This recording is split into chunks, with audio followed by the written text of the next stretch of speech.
Good morning, dear guests and colleagues.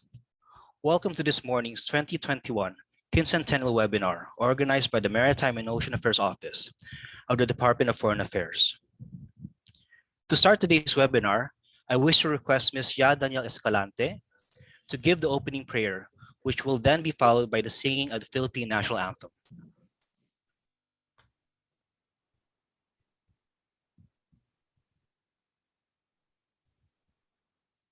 Let us put ourselves in the presence of the Lord. God Almighty, we thank you for this opportunity to hold this webinar. May it be a successful webinar and may the presentations instill on our audience members new insights into the distant past and a clearer sense of direction in the now and the immediate future. We thank you for the continued guidance and support that we receive from our colleagues at the Department of Foreign Affairs, and we pray for each other's continued health and well-being.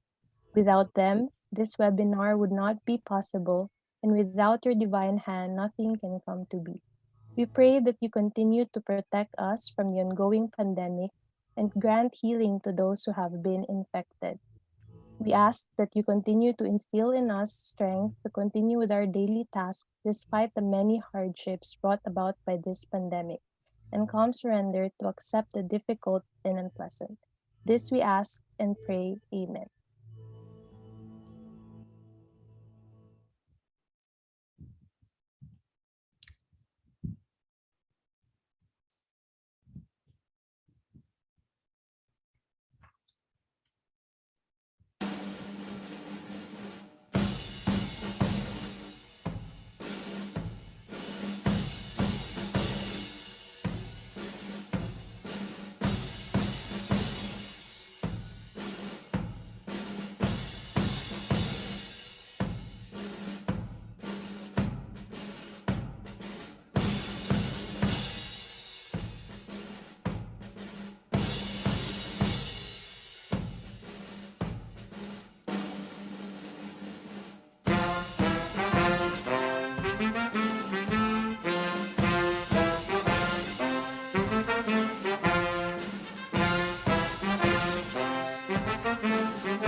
At this point, I have the honor to invite our new Assistant Secretary, the Maritime and Ocean Affairs Office, to give the opening remarks.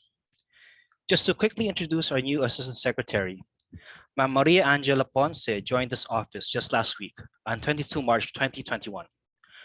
Fresh from her assignment at the Philippine Mission to the United Nations in New York, United States of America, where she served as minister. Prior to reposting in New York, Ma'am Ange was assigned to the Philippine Embassy in Paris as First Secretary and Consul and Deputy Permanent Delegate to the United Nations Educational, Scientific, and Cultural Organization, or UNESCO.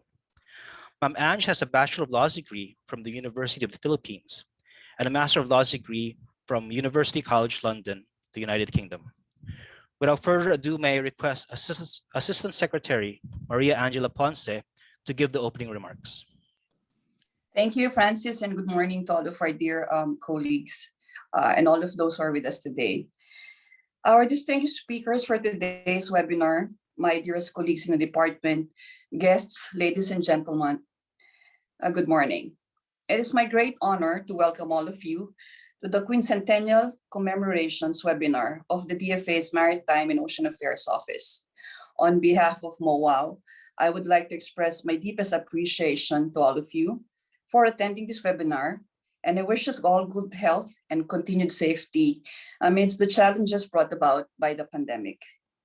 March 2021 is an important month for us Filipinos because we are celebrating the 500th year anniversary of Ferdinand Magellan's arrival in the Philippines and the victory of Mactan. March is also equally important. March is also National Women's Month. For these reasons, our dynamic team here at MOAO, led by Director John Francis Herrera, came up with today's webinar, which will highlight the maritime elements that are relevant to the celebrations. With the aim of strengthening our people's nationalism, love of country, and respect for our heroes, President Rodrigo Roa Duterte created the National Quincentennial Committee to hold activities commemorating the 500th anniversary of the Magellan expedition.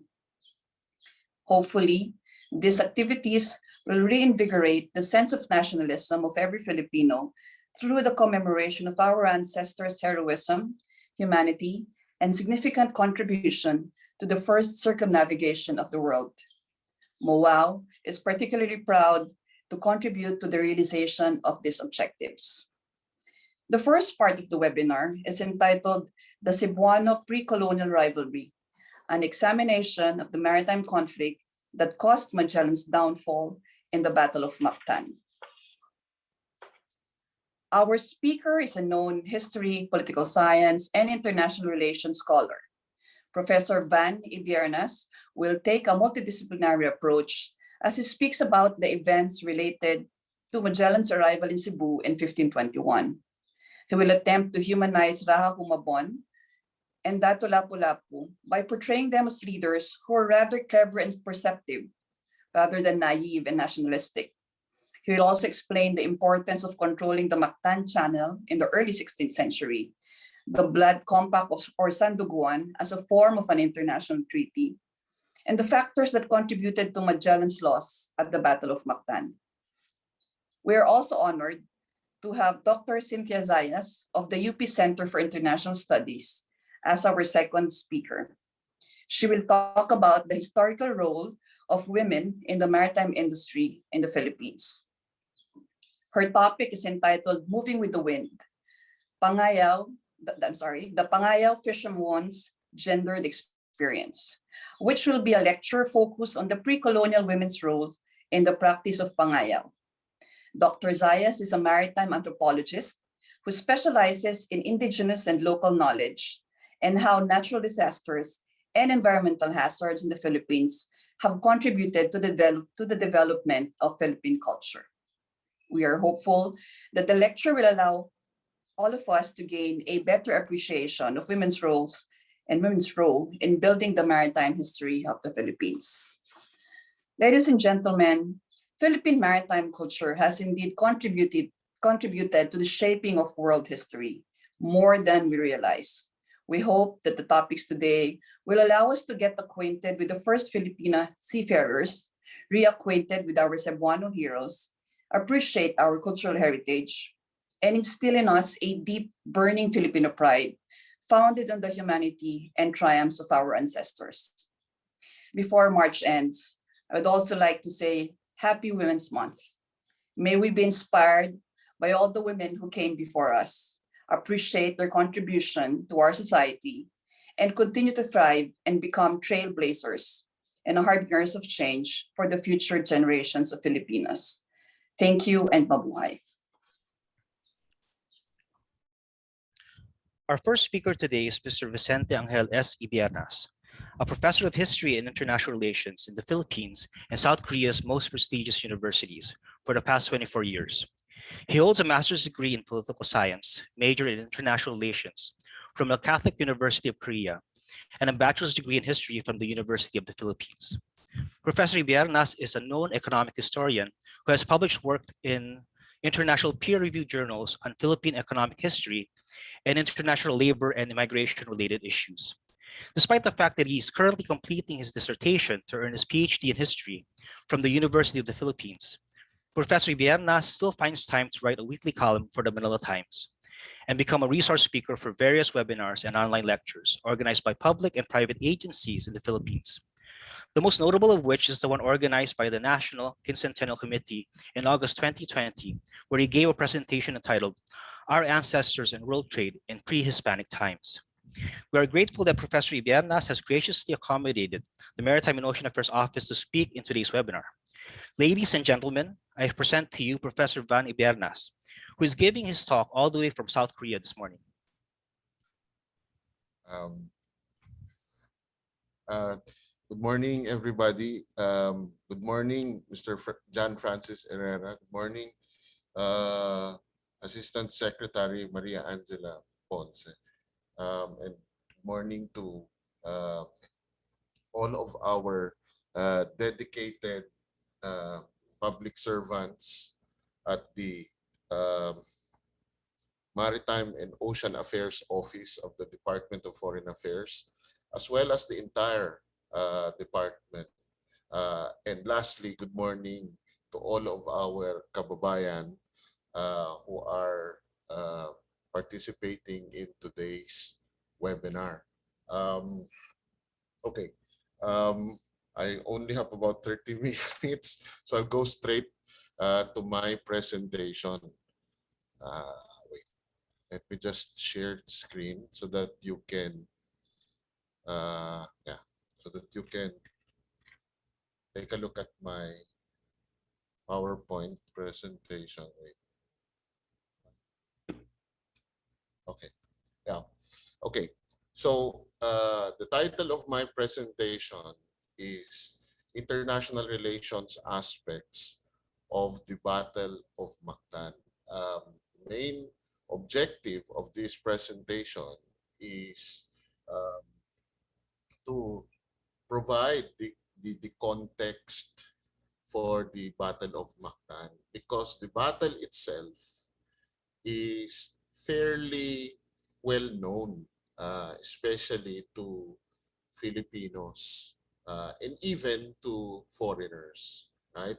So I think instead of focusing on the battle itself, we it's more helpful for us to focus on the context. In particular, the context of international maritime trade, which will help us understand the battle itself, as well as all the other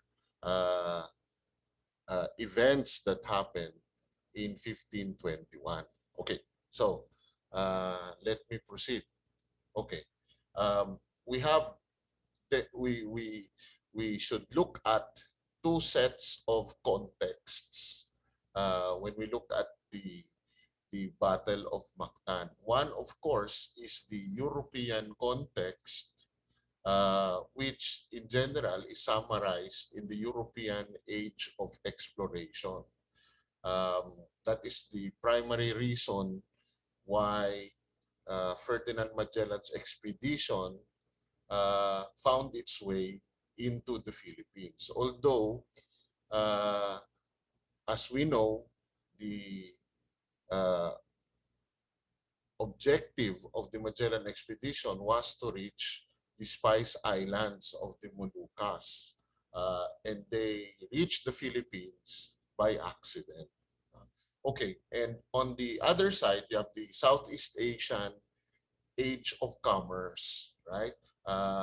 We have to take a look at the regional context, not just the Philippine context, because the Philippine context is part of the regional Southeast Asian Age of Commerce that is also that also revolves around international maritime trade. Okay. For the Age of Exploration, here are some of the most prominent figures, particularly for the kingdoms of Portugal and Spain, right? Okay, so as early as the 13th century, you already have European explorers who were able to reach certain parts of Asia, right? Of course, we have the famous Marco Polo in the 13th century. Although Marco Polo was just one of several Europeans who were able to reach Asia, right?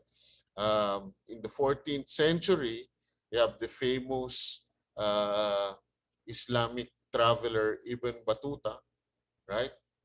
Uh, in the 15th century, the famous Portuguese navigator, Prince Henry the Navigator. For Spain, although he is not a Spaniard, we have Christopher Columbus was able to reach the New World, the Americas, in 1492. Again, for Portugal, you have Vasco da Gama, who was able to reach India, and Afonso de Albuquerque, who was instrumental in the fall of the Sultanate of Malacca in what is now Malaysia, right?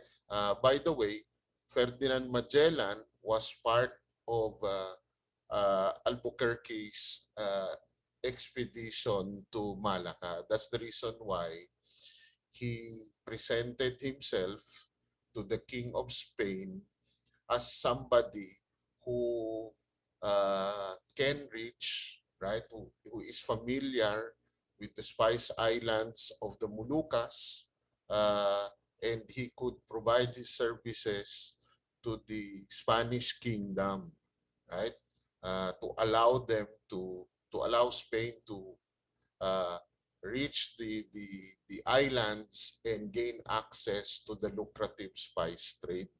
Okay. Okay. So the general context of the age of exploration is conquest and trade, right?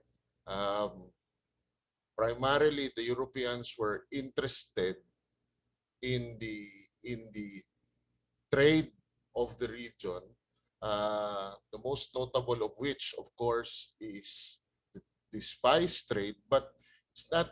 Let us just clarify that the trade of Southeast Asia is not just about spices. We also have other products that interested the Europeans. Although, of course, the most lucrative one is were the spices that were found mostly, or at least in large quantity, in the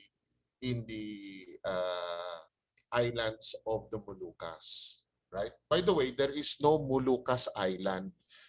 Moluccas is the name of the chain of islands. The main islands, by the way, in the Moluccas are Ternate. That's why we have a place called Ternate, Cavite, because that place in Cavite became the home of Spanish conquistadores who joined the expeditionary mission to the Moluccas later in the 1500s, right?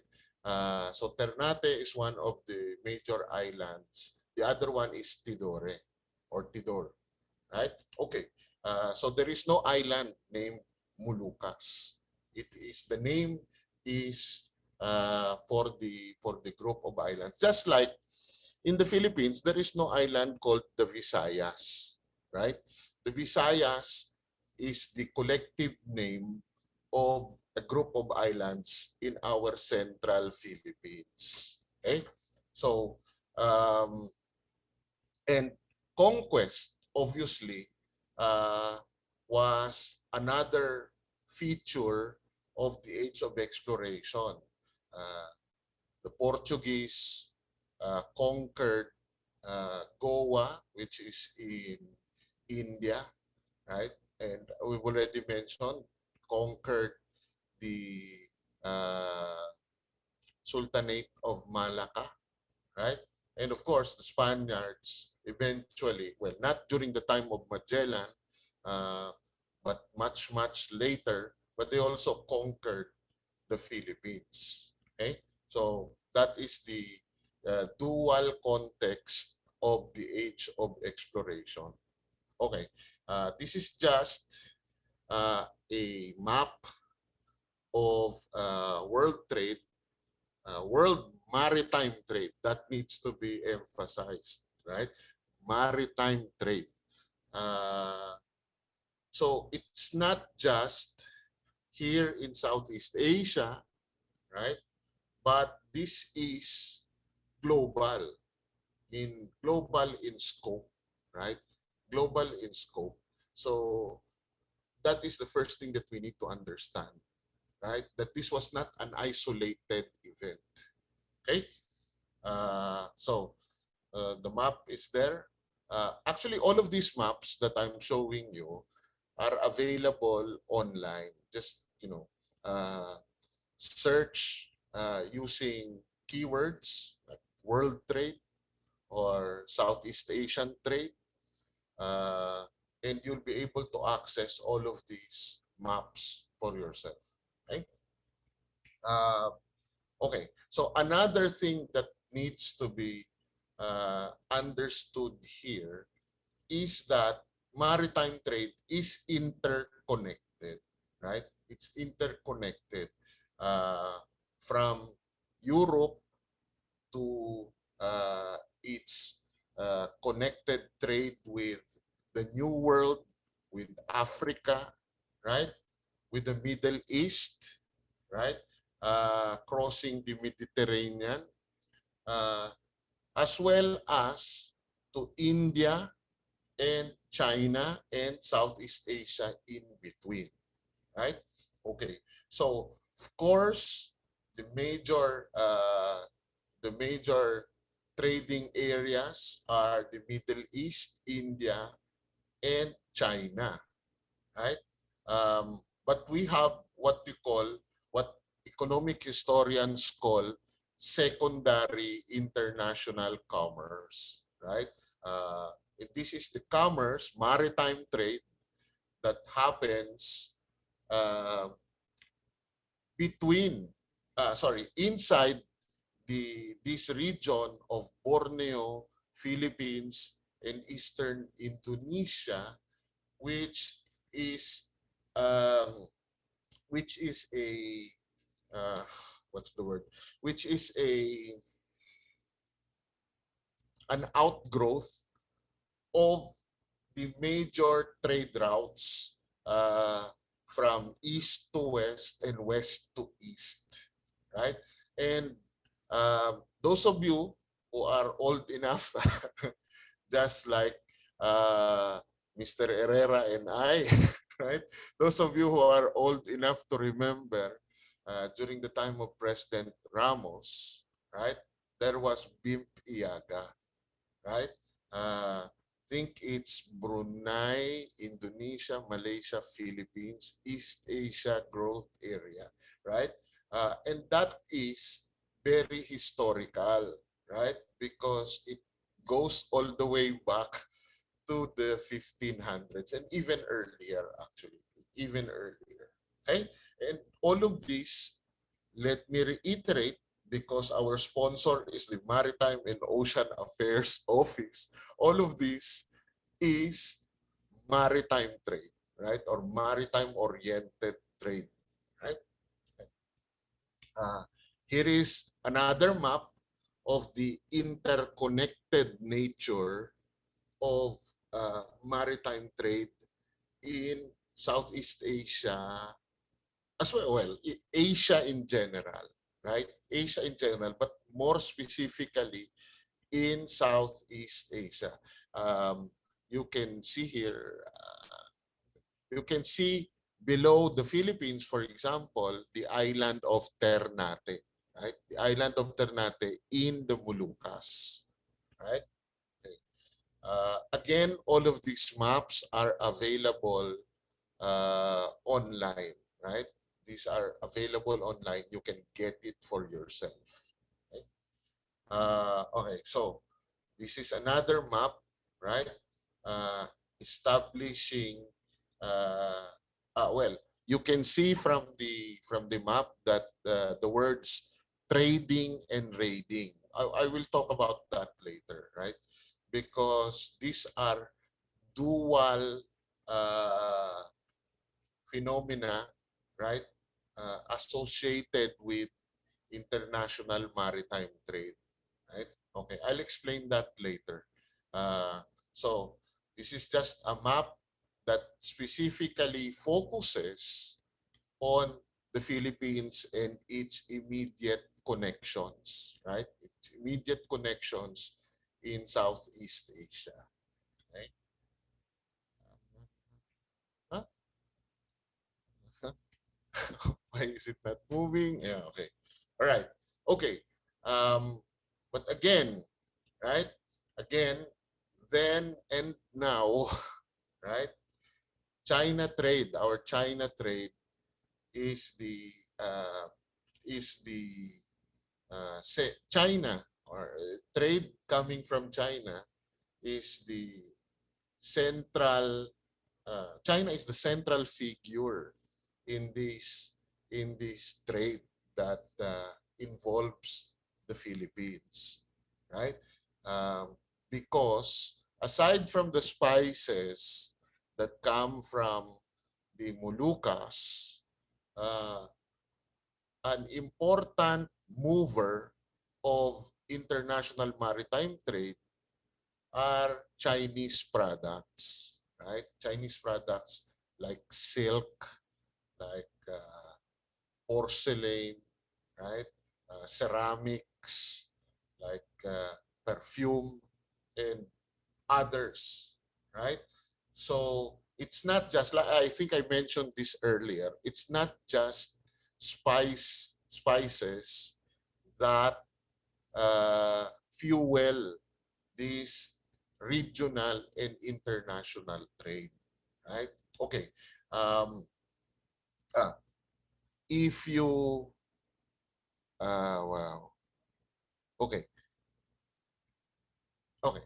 Um, I forgot to include a certain map, but uh, let's just use this map, right? Let's just use this map as an example. At the lower portion of the map, you will see the Java Sea, right? The Java Sea, as well as the Straits of Malacca. I hope everybody can see that, right? Okay. Now, the Straits of Malacca is extremely important, right?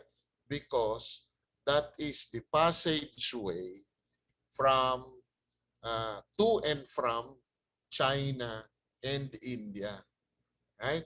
So Indian commerce, especially towards the 16th century, right? Especially towards the 1500s, Indian commerce headed for China usually passed through the Straits of Malacca, right?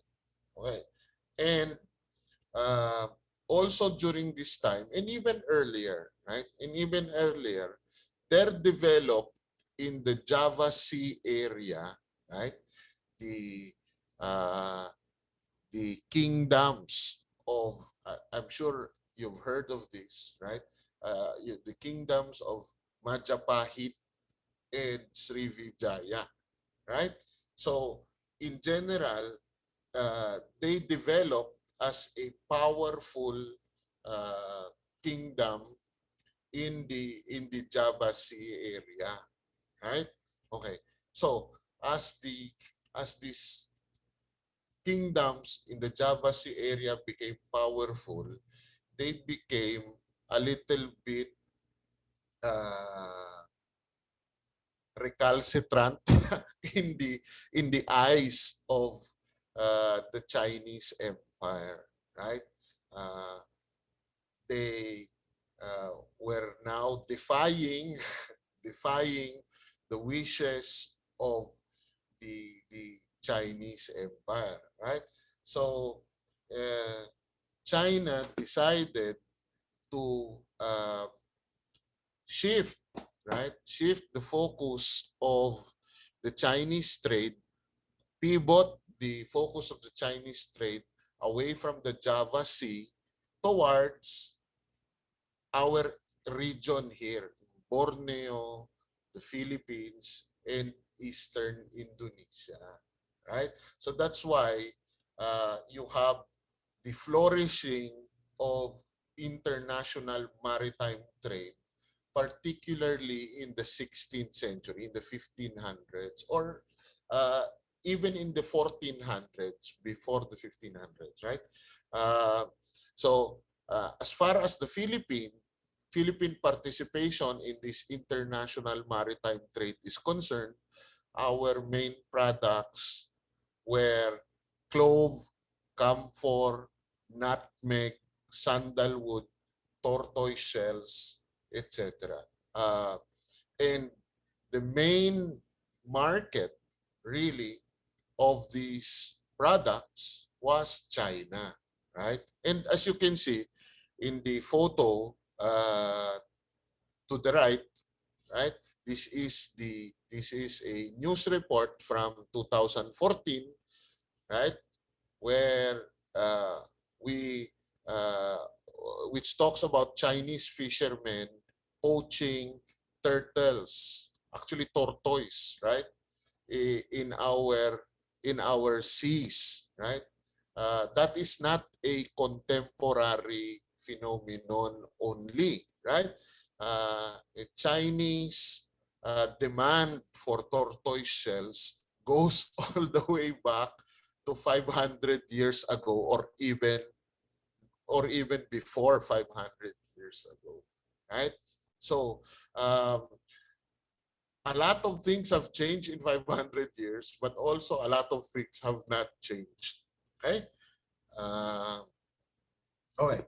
Now, in the Philippines also, right, we will see the prominence of entrepot trade, right? Okay. Well, brief explanation of entrepot trade means that certain strategic or important locations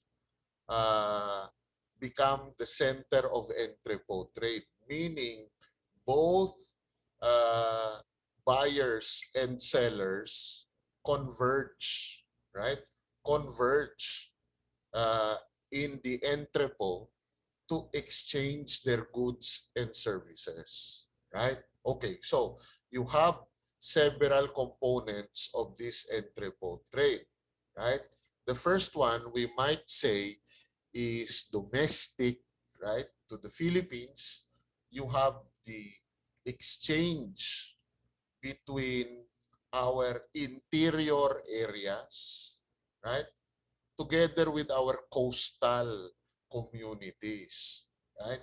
So our interior areas generally provide forest and agricultural products, which they exchange for products that uh, they will uh, they will encounter in the entrepot, usually in the coastal areas, right? So that's why you have the so-called upstream and downstream connections along bodies of water, such as uh, the Manila Bay area and the Pasig River area that flows into Laguna de Bai.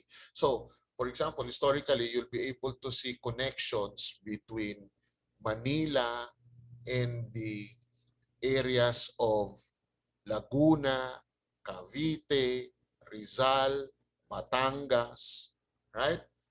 That you will see, for example, during the revolution of 1896, right?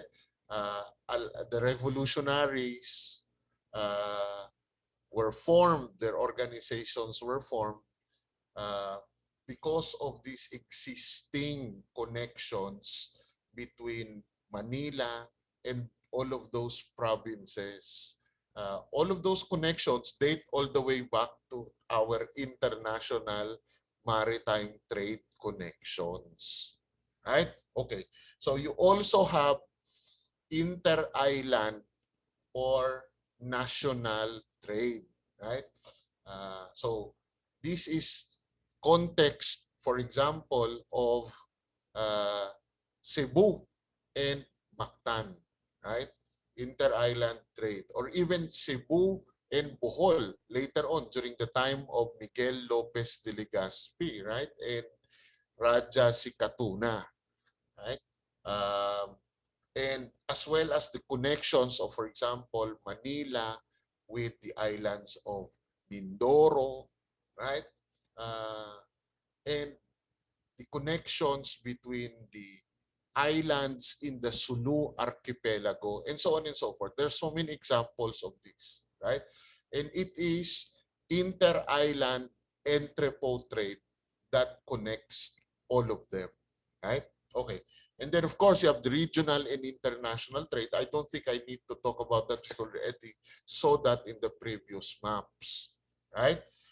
As an example of this, in 1521, just before Magellan arrived in Cebu, a Siamese from what is now Thailand, right? We call Siam today Thailand, right? So the ship from Siam was docked in Cebu uh, for entrepot trade purposes, right? Okay. Okay. So this is extremely important because international maritime trade has a transformative effect in our social, political, economic, and even religious life, right? So for example, uh, we became, right, in general, of course, there are exceptions like we became a trading and raiding society, right? Because we cannot avoid this, right? We cannot avoid this during in commerce, right? In the market, not all transactions, not all transactions are honorable, right? There are some transactions that try to take advantage of people, right? Deception happens in the market, right? Deception, fraud, right?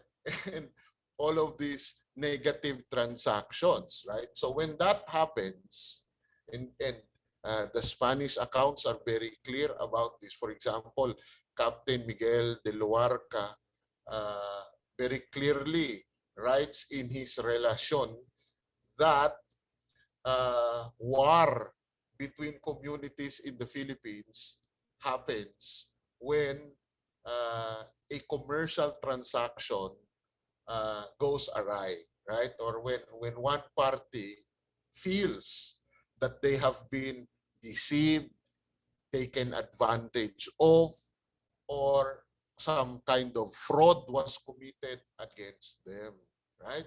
That's why when you look at tattooing, for example, right? Tattooing results from wartime valor, right? Our warriors, every time they exhibit valor, bravery, courage in times of war, as a result of this unsavory commercial transactions, they will earn their tattoos on their bodies, right? So the more tattoo you have on your body, it means that you are a very experienced and very decorated, right? Decorated warrior or leader, right? Okay. Our concept of bayani, bagani, right? These are all also related to wartime experiences, right? As well as peacetime experiences. So wartime, they are warriors, right? During peacetime, they are traders, right? They are traders. Okay. So you also see the creation of specialized offices or positions in Philippine society. You have the trade officials, technology experts, right? The panday, for example, uh, that results from trade. I will explain later, right? And you also have social cultural leaders, babaylan, also related to the transformative effect of international maritime trade. Okay. It's not moving. Sorry. It's not okay. Yeah. Okay. So there's a transformation. You can also see transformation in Philippine history and culture, right? For example, in international relations. By the way, I loosely use the word international relations here because the Philippines is at this time was populated by small uh, independent communities, right? Small independent communities. So for example, Mactan was a small independent community. Cebu is a slightly bigger community, but also independent. Bohol is also an independent community, and so on and so forth, right? Okay. So, in order to preserve peace, right, especially in trade, right, peaceful trade, because you want to promote peaceful trade in order to ensure prosperity for all, right? You don't want to develop a negative reputation in terms of commerce and trade because the foreign traders are not going to come back, right? And that partly explains why when Magellan's expedition first arrived in the Philippines, we gave them food, right? We gave them food. We gave them all of the hospitality that Filipinos are known for. By the way, Filipino hospitality is because of that. We want the foreigners, foreign traders to come back, right? We want them to come back and have a very profitable partnership with them, right? So that's why we want to promote peace. And peace is generally promoted through the sandugo, right? Or pag-aanghod according to the historian Vicente, right? It's a ritual that leaders of communities perform with each other, right? Because it's a ritual brotherhood, right? Which means that if the other community is your brother or younger brother in the case of pagkaangkot, you will not take advantage of them, right? You will not take advantage of them. You will not engage in fraudulent transactions with them, etc., etc. That is why when fraud is committed, the anger that Filipinos feel is really heightened because there's a sense of betrayal. There's a sense of uh, uh, betrayal, a very strong kind of sense of betrayal. That's why we tend to punish them by raiding their communities as a form of punishment for those fraudulent transactions. And also, right, to recover uh, lost uh, lost transactions. That's why the purpose, if you notice in your Philippine history lessons, the purpose of the raiding is not to kill the enemies, but to take as many slaves or alipin as possible, which is again an economic transaction. You don't want to kill these people. You just want to take them home as alipin because the alipin will serve as your physical labor, right? Physical labor in your community, right? So again, it has an even slavery or sorry, it's not slavery, alipin is economic in nature, right? Okay, so you have the economics of prestige goods. That is how social hierarchy is determined. The social hierarchy is determined in one way, right? There are other ways, but in one way, it is determined by your ownership of certain prestige goods. And these are mostly luxury goods from China, like umbrellas, silk clothing, right? Necklaces, right? And, and other luxury items, right? But another component of international maritime trade is the security component, right? Because in general, Philippine communities buy from the Chinese or foreigners in particular, we buy metals from them in exchange for our Philippine products because we will forge the metals. And please remember Panday Pira here, the Panday. We will forge these metals into cannons, into spears, into blades, right? For the security of the community, right? So international maritime trade is very transformative, right? It transformed all aspects of our community. Okay, so in the Battle of Mactan itself, right, you will see the one side of this international maritime trade, which is, of course, there is cooperation in the pag-anghod and sandugo, but there is also rivalry, right? There's also rivalry because a leader's responsibility, primary responsibility, is to their community, right? So in some cases, you want to monopolize trade, right? In order to monopolize all of the benefits for the good of your community, right? So in that sense, Raja Humabon and uh, and uh, Lapu-Lapu were also rivals. They're also rivals because they are neighboring communities and neighboring entrepot engaged in the same activities, right? So they are rivals. That's why, sorry, and the context here is the dynamics of Philippine politics, which is all of these communities have a horizontal relationship with each other.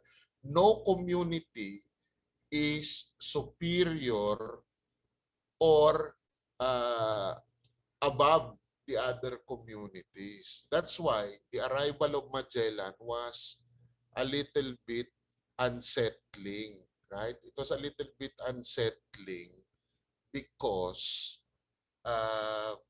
Magellan tried to promote Humabon as the superior of all of the other Rajas and Datu in the region, which did not sit well with Lapu-Lapu, right? Because Lapu-Lapu and Humabon are equals, and he did not appreciate the fact that Magellan promoted Humabon. Okay? Magellan attempted to change the political and social landscape by offering Spanish overlordship to Humabon, make him the first, right? So, and obviously, Magellan also wanted to engage in personal aggrandizement, right? That is at least the theory of the Spaniard Jorge Mojarro, right? The quotation in Mojarro's essay article is there on the right side, right? Now, but the truth of the matter here is the Battle of Mactan happened because Humabon manipulated Magellan. Humabon made Magellan believe that Lapu-Lapu was recalcitrant, that Lapu-Lapu to uh, refused to recognize the power configuration that Magellan was introducing to Cebu, right? That's why Magellan felt compelled uh, to show uh, to the Cebuanos the power of the Spanish military, right? Because Magellan wanted Spanish overlordship over the Cebuanos. And the Cebuanos were thinking, okay, please prove to us your power, right? And Humabon thought of it as a convenient way to get rid of one of his rivals who did not want to recognize his new position in the new political configuration, right? So Magellan was manipulated into attacking Mactan and Lapu-Lapu, right? By the very cunning Humabon. Raja Humabon was extremely cunning, right? Okay. So, so the Battle of Mactan, right? We have to clarify certain misconceptions here, right?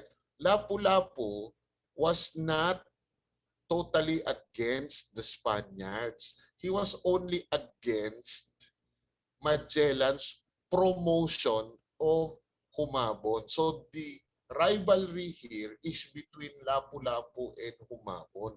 Lapu-Lapu himself also wanted to engage in Spanish trade, right?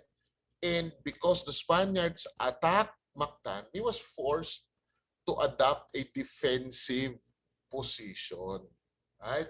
And for those of us who are familiar with the Battle of Mactan, Lapu-Lapu displayed his knowledge, deep knowledge of military strategy, right?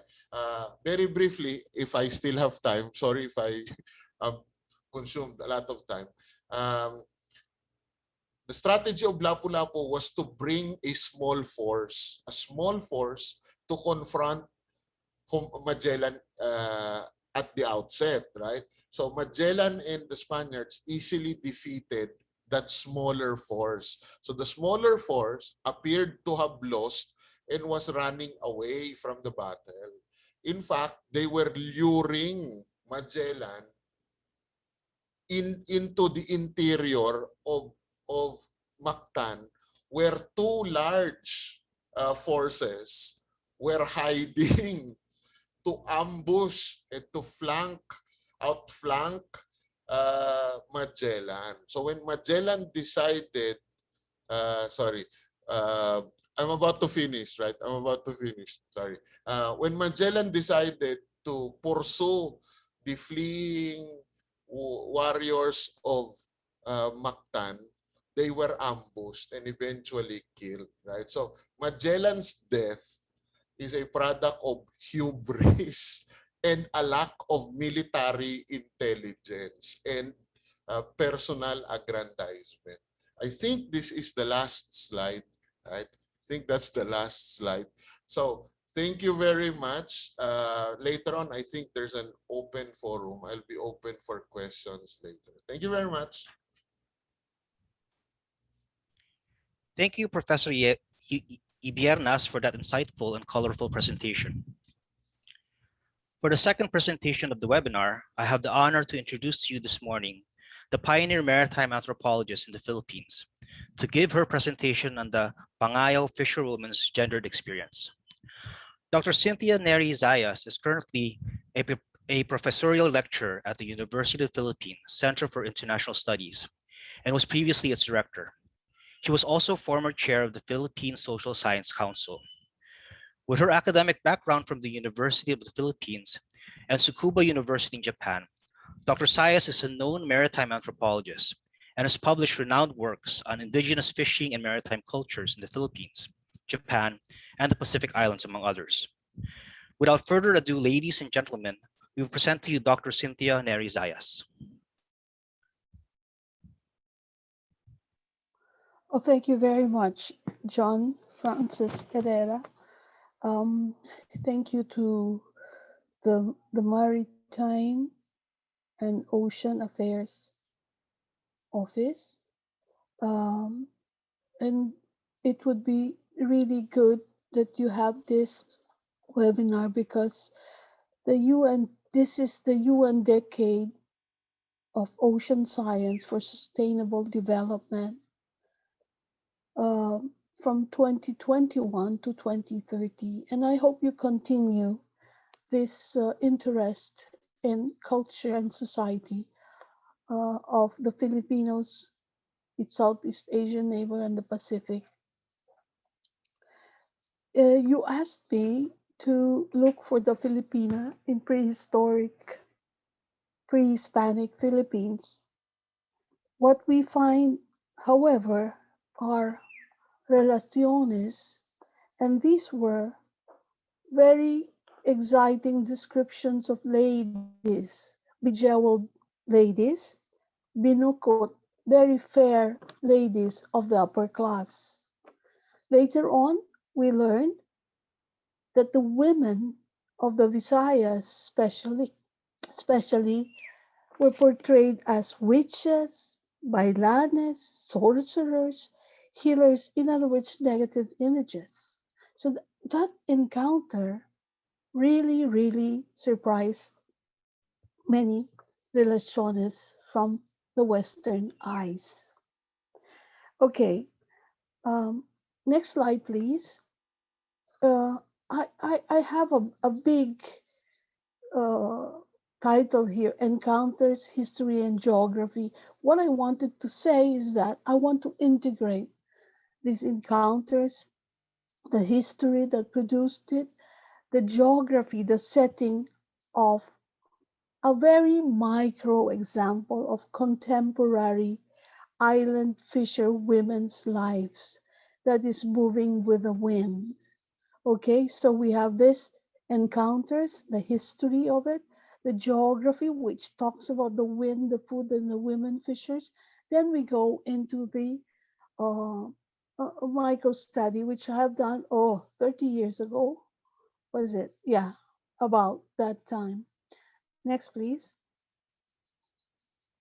So I want to read something to you. And this I got trying to find out that Filipina you wanted me to talk about. So I checked one epic. This is the book by Elena Makiso, Olahingon. The Livuganon Arumanon Manobos from North Cotabato. Let me read this description. This is Sang, and this is an English translation. Notice that this is about a description of the hero's sisters. No? Okay. Now, notice the graceful way of waists, rhythmic movement of the hips, as tender as the ganda, as gentle as the lansuna. They can be encircled by the fingers, rounded by the tips of the hand, as tiny as the middle finger, the graceful waist they render. So, so beautiful uh, description. That lasuna, by the way, is a shallot. Here you can see it in the right. This is shallot. And lansuna is the regular onion. I don't know why this metaphor was used. Anyway, that is what the epic would tell us. Next, please. Now, in the encounters of 1521 or so, we have this description, no? And this is what apparently Magellan and his men saw about the women. From the Magellan, from De Magellan saw gold earrings, armbands, and spear decorations in Homonhon. Spaniards kept reporting gold jewelry in truly astonishing quantities. They were struck not by its amount and wide distribution, but by the fact that it appeared to be part of a normal attire of persons otherwise almost naked. A summer dato by the name of Iberiin was rowed out of Spanish vessel anchored in its harbor in 1543 by oarsmen colored with gold. So don't you realize that even if we wash our clothes, we wear diamond ring or our golden ring, we don't remove it, no? So kahit itong mga nagpapadol ng bangka, ay merong golden necklace, no? It's part of the attire.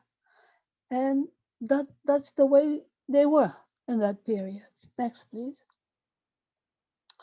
Okay, so we have these several uh, illustrations of Boxer Codex and very intricate gold refining, very refined gold jewelries, in fact. And if you have been to the Ayala Museum, if you have not been to the Ayala Museum, please go visit the upper floor. And we have, this is a catalog of that book, the Philippine Ancestral Gold. And you can find fantastic jewelries there. So you have a Boxer Codex photograph here, illustration here, a Visayan couple wearing fine ornaments with gold arm and leg bangles and ear ornaments similar to Alcina's description. Well, Alcina was the other guy who has who has described the Visayas very articulately, and among the ethnographies of Relaciones, this is the most comprehensive and detailed in a way, that we are able to picture that 16th century life in the Philippines. Next, please. Can we have the next slide? Okay, here is Alcina. Women are generally lighter than men. In fact, Alcina said, mas matangkad daw yung mga Bisaya kaysa Tagalog at saka mas fairer daw, ano? Due to occupations like weaving, which kept them less exposed to the sun. Weaving was a normal part of housekeeping. They did pottery as well. The women ordinarily are much more fair in complexion, particularly those who live in great distance from the coastline, and even more especially the principals, who are called binokot. This is a very important keyword because we still have binokot, especially in the mountains of Panay, among the Bukidnons of Panay. And there's still women that are really well protected and just stayed home. Uh, that they happen to belong to the upper class. No? Okay. Visayan women are accustomed to wear a lot of gold about their necks, on their wrists, and rings on their fingers. They also wear necklaces in the fashion of the Spaniards in the style of antiquity. Now, this one is from the oral traditions. No? Alcinous was saying, heroines are royal princesses, as inaccessible binokot. So even in their stories, in their oral tradition, they talk about this binokot in their chambers, where they are found spinning, weaving, or embroidering with their princess clothes. So yun ang papel ng mga babae. Yun ang nakita nung panahon na yon. Let's remember that different periods have different concerns, have different eyes and different people's eyes. Okay, now let's go to the next slide, please. Now let's look at Luarca's Relaciones de las Islas Filipinas. Natives are not acquainted with the art of writing. They present their ancient lore through songs. That is the oral tradition that they were singing, no? Which they see in a very pleasing manner, commonly while plying their oars as they are island dwellers. So habang nagsasagwan, kumakanta. And sa pagkantang yon, kumakanta sila ng mga epiko. the exploits of their ancestors. Also, during revelries, the singers who have good voices recite the exploits of olden times. Yeah, that's it, no? And we still have that ulahingon that I was telling you. That is an example of an epic. Now, so we were trying to relate the past and the present that we have. So, because I'm just telling you that it's possible, no, to find out in many ways what this Filipina we're looking for, no? We can find that in the binukod, in the bejeweled women, in our epics or our archaeological finds. Now, Luarcas was saying that in one of the gods, no, they believe that the god Magwayan carried the souls of his disciples in his boat to another life. No? And we found that out in the Manunggul jar of the Tabon Caves. Very old, 2,000 years old. Is it 2,000? There, we have that evidence. Uh, so we can check, we can check what was said before and now that we have some evidence. Next, please. Next slide, please. Now, this is what I was trying to say. That we still have, this is a Tivoli, very contemporary Tivoli, very, very intricate. Very intricate clothes. Tingnan mo, saan siya pupunta mamamalengke? Mamamalengke. It's not even a festival. It's an everyday wear. So, it was important that we have that kind of description too. No? But we don't get the maritime women, the fisher women. But I'm telling you that even they are not fisher women, they are maritime people too. Next, please. Slide, please. Next slide, please. Okay, now let's see the context. Let's see the context of these relaciones and these epic descriptions, this contemporary evidence in archaeology and ethnography. Let's look at this from the point of view of the wind, the food, and the women fishers. No? Amihan and Habagat are two important seasons that rule the lives of people of the sea, the maritime people. No? So, Amihan, you have from January, it was blowing from the mainland continental Asia going to us. No? So it's the wind from the east going to the west. Then that's about January, no, on or before or after, no. Then you have the habagat, which will be blowing again, this time the other way, from the west to the east. And this wind dictates where will be the next fishing grounds of the fishers of Visayas. I'm talking about the artisanal fishers, the small scale fishers. Okay, not talking about commercial fisheries, but these are fisher folks now. And you see here, this is a man of war in the period of Magellan, or way before Magellan, in fact. These were used as a trading boat or a raiding boat sometimes. And in contemporary Philippines, you have the kubo, abadjao, houseboat, and this would also travel. No? Okay, next please. Now, I want to tell you about the food, the importance of fish in our diet. Because I talk about this wind and how fishing is ruled by the movement of this wind. No? Now, I want to tell you that fish, it's very obvious that fish is is an important protein in our diet as maritime peoples. No? This is a model of our food We have kanin plus ulam. That's basic. But if there would sometimes be sausawan. Uh, Now, I want to talk about ulam.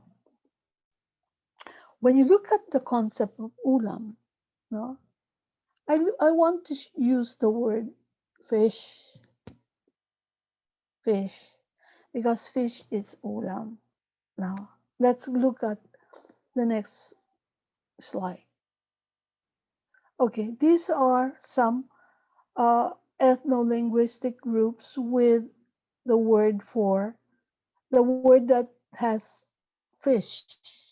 Okay, Itawis isinay isra means ulam to them. Kaliga bontok is cha. Ibig sabihin ng karne, no? For Ilocano, sida. That means ulam. And you have Tagalog, Waray, Cebuano, Tausug, Aklanon, Buhid, Mangyan, Birak, Bicol, Naga, Bicol, Tagbanwa, then Bukidnon, Maranao, Subanon. Isda is fish.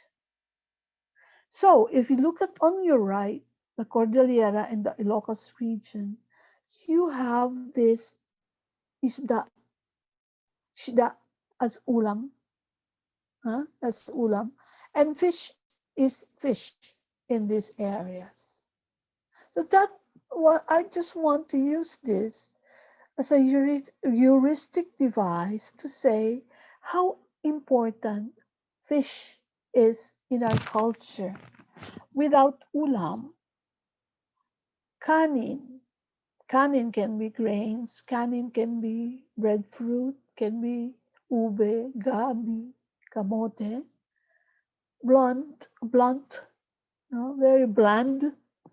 But with an ulam, it's so delicious. No? That's why we cannot live without ulam. Kahit asin. No? Okay. So that is how important fish is to our lives. Okay, next please. Can we have the next slide? Now let's look at in contemporary lives, women in fisheries. What do they do? No? This is in Lian, Batangas. Panghihinas, no? Pangunguha ng shell. Pag low tide, if you have a long tide of flats, uh, most, most, most probably and surely you will find,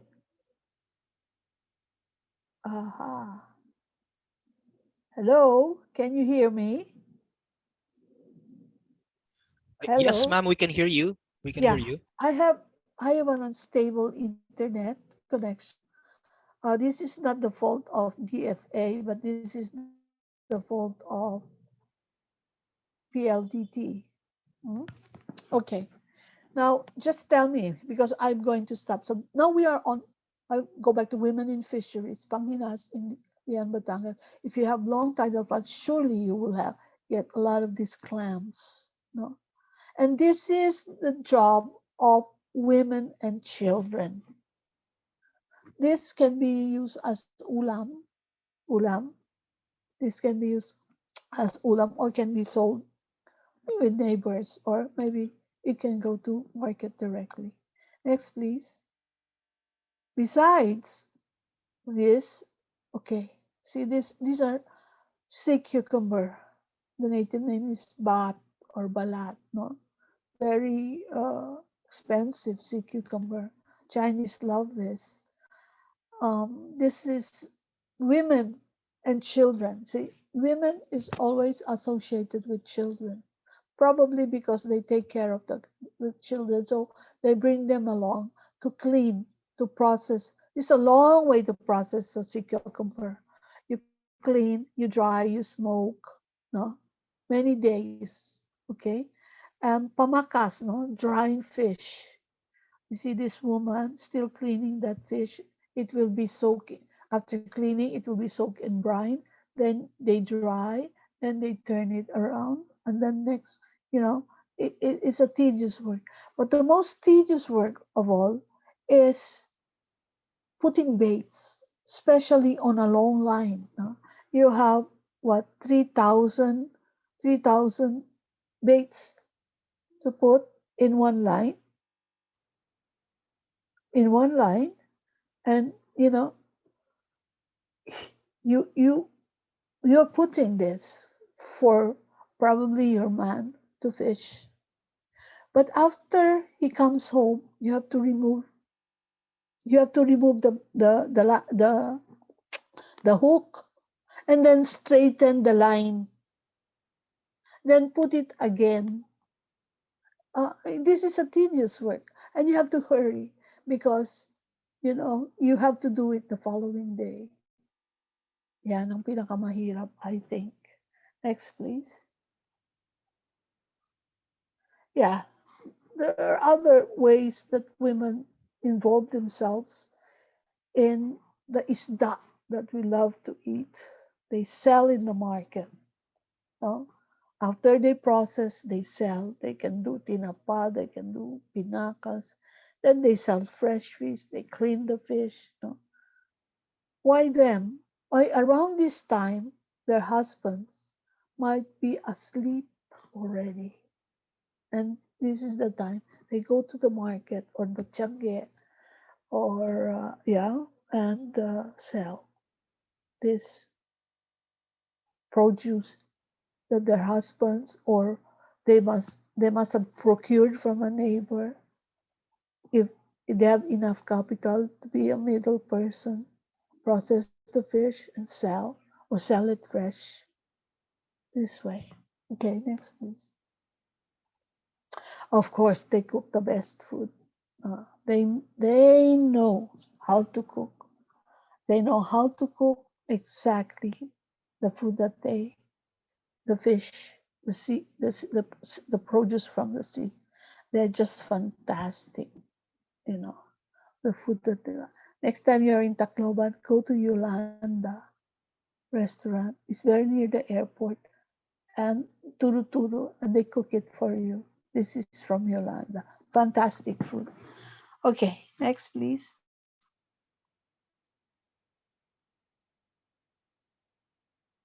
Yeah, and women are very important in the ritual of Thanksgiving for healing as well. And they play an important role in producing the offerings, in reciting the oraciones for safe at sea and bountiful harvest in the next season. In the next season, this is a samba rite in Antique uh, on New Year's Eve. They're sending the old spirits and welcoming the new one by offering all kinds of food without salt. This is the irony of it. Without salt. Okay, so that is in a capsule what women do in our time. What women do in our time. We notice them. We're no longer the Westerners who are seeing them for the first time. We are now guided by our eyes. We realize the importance of their role in this chain, no, of food production. Of course, there are women who go fish with a husband. No? They go fish, they dive, uh, they dive for sea cucumber, they dive for shells, they even go spear diving, you know, and they join the men, throw the net as well. But in the olden times, women, there's a taboo because women menstruate and they are they can be malas in the boat. No, but this has changed. Of course, our technology changed. We now use engine. Our boats have engine, and we have sophisticated fishing gears. We use lights for fishing, and since we don't have anybody to assist us in fishing, we ask probably our wives, our children to come along. Huh? Now, I want to tell you this story of how this Amihan Hanabagat has brought about fisher folks of one small island to the other island to fish. This is, I think, the template of the Baranganic society that we have established in the Philippines. No? And this is what transformed the meaning of Pangayaw. Pangayaw that Professor Ybiernas said was form of raiding, slave raiding, no, for manpower, the needs of manpower of a bangsa or a polity. No? Okay, so very briefly, I will go. Can we go to the next slide, please? Now, I want to read you this. What is the importance of the Visayas? Here, uh, you can read it with me there. In the central Philippines lie scattered islands collectively known as the Visayas, surrounded by the Visayan Sea, the most productive fishing ground in the country. This area has more small-scale fishers than any other region of the country. Fisheries vary, but small-scale fishing continues to form a significant portion of the total fish catch. The vagaries of weather are an enduring problem for the fishers. Indeed, response to the monsoon winds have shaped the lifestyle among the Pangayaw. The term Pangayaw suggests people moving from place to place to see what game there is in the adventure. It is a name given to outsiders who gain something by undertaking livelihood activities in the area. Gigantes has a long history of migration because the Gigantes Island, you can find it here. Can you see the cursor? This is Iloilo and Estancia is here. It's just a small island here. Okay, very tiny. Now, it's a tourist destination. No? So, my story is about there are several islands here too, no? Tiny islands. This extended family who would cross the Visayan Sea and go to Gigantes annually in the summer season. Okay, can we go to the next slide, please? Okay, how do they do it? It's when it's amihan time, they wait for the period when there's no longer typhoon. Sometimes we have typhoon during amihan, no? Freak typhoons, no? So they go as tabid. Now, tabid means to tie one another. So you have a pump boat here. This has engine. No? Then you have tiny sakayan. These are called sakayan. They have no engine. They can use a sail or they can row. But since they are pulled by the powerful pump boat, this is less than a ton, by the way. The bigger one probably is a ton, but this is less than a ton, no? And maybe 12 horsepower up. So you have this tied one after another and you are pulled. And what is interesting about this group of people is you can see gender how gender plays a role in the various activities that the fishing entail in this tabid seikats, tabid lifestyle. I'm speaking Japanese now. Okay, so remember this image. I don't know, this was 30 years ago. I don't know, but about 20 years ago, we can still see this in the Visayan Sea. Okay, so can we go to the next slide, please? Now, that? What comprised that tabid? No, you have sakayan. Sakayan are the small boats. No? These are owned by four people, two female and two male. Binbin and Arsenio are brothers. Nerissa and Balina, I think, daughters and niece. Okay? I'll show you the family structure in a while. Now, you saw those little boats, they're called tabid pairs, and each of those boats has two crew. No? Okay, now we have one, two, three, four, five, six, seven. There we have eight pairs. In other words, there are eight sakayan there. Okay, these sakayan are owned by these four people. Apparently, these fishers, they're fishers, those inside the sakayan, are share in agriculture. You call them sharecropper. This one is the share catch. That's how they're paid. Then you have pamakas, the one that rides the fish processors, no? And then you look at this one, you have two women and a man. This is a family.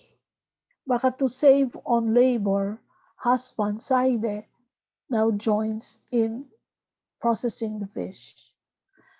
Para pamaon, the baits, because they are using long line, no? The baits are these young girls, no? Young girls. Okay. These tabid crews are simply young men, single young men. No? They age from 15 to 20. These parapamaon, the ones that put the bait, are girls ages from, oh, they're teenagers, 14 to 18. No?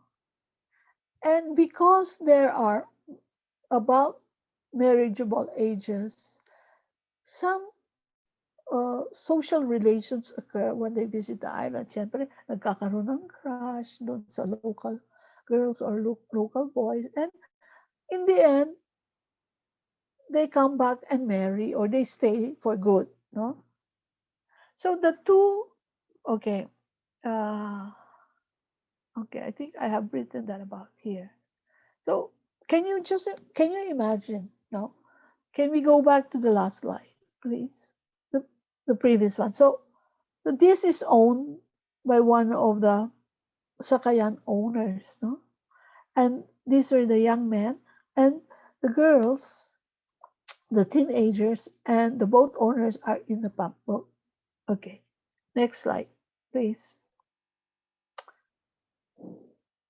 Um, what happens is that why have this group of extended family and neighbors traveled to Gigantes?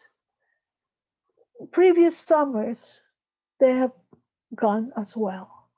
And it happened that Binbin's or Arsenio's here, Arsenio's daughter had married one resident there. And this resident now has a shed we call bodega, can be bodega, where they store the fishing rod. And that's where they stay for the duration of the summer. No? That's where they sleep. No? Now, since the daughter of Arsenio has married to the islander, they have now become the comprador of the catch, and the processed fish of these group of tabid, this tabid group, the sea caravan. No? That is how relationship occur. So they can dictate the price. How much is the fresh fish? How much is the dried fish? And of course, it's not it's not all that way. They are neighbors are given a share of the catch. This is the way in maritime society. Neighbors are given at least pangulam, no? Especially close to you and relatives of the comprador or relatives of neighbors. Because when you're neighbors, you're almost like relatives, no? And this sharing is very important. One form of how we store our goods, extend its life by having a return in the future when the neighbor has extra as well. No? That is the life there in that island. And this is one example of Tabid life. Um, so that everybody could have a job. Everybody could have a job, and uh, definitely it's gendered roles that there is. It can be interchangeable at times. It's not very strict, but ideally, para pamaon and pamakas would be for women. These are detailed work. It's like embroidery and weaving. You think men have patience? Men would have patience to do weaving and embroidery? No. Women would have that. So it is like putting baits and processing, no? Dried fish doing pamakas. Okay, next please. Well, this is the whole group. Maybe it's very complicated. This is male, this is female. These are the owners of those sakayan. For 1, 2, 3, 4. What is the E? Tabid pairs. These are the tabid pairs. The one inside the sakayan. No? There. And this is how related. I'm just showing you, you don't have to understand it, but I'm just showing you that kind of relationship. And those fishing crews are not really related to them, but probably neighbors.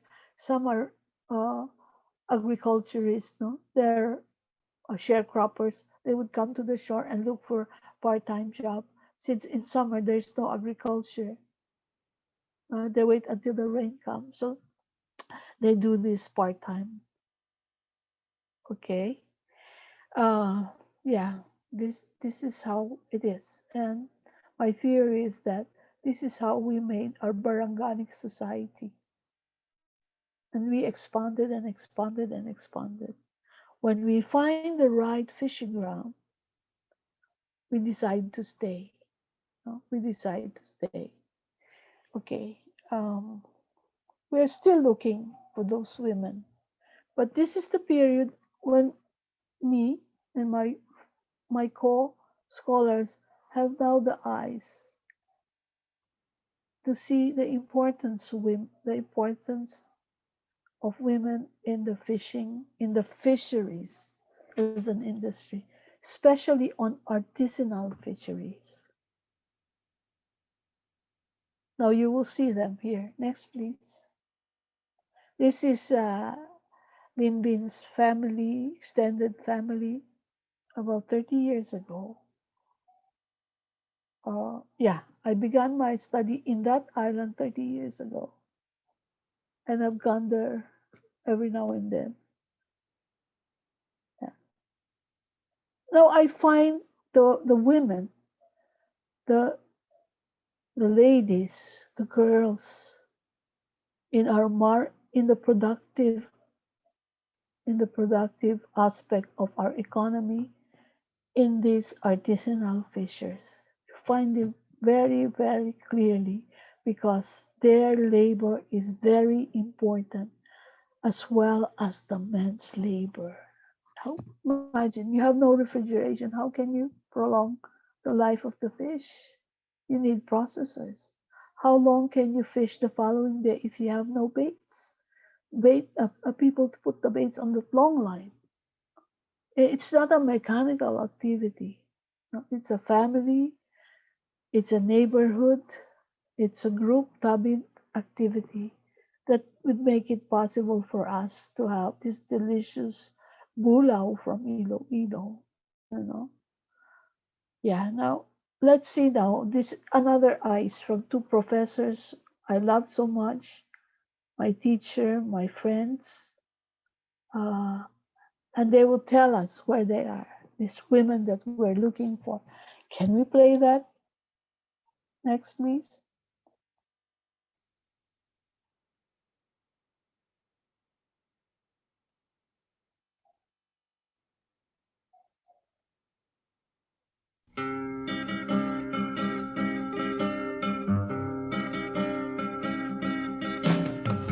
Kayo ba ang mga Maria Clara, mga huli at mga sisa, na di marunong na lumaban, kaapihay bakit iniluluha? Mga babae, kayo ba'y sadyang mahina?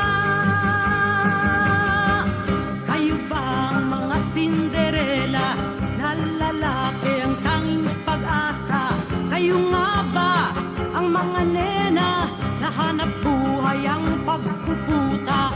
Mga babae, kayo ba'y sadyang pangkama?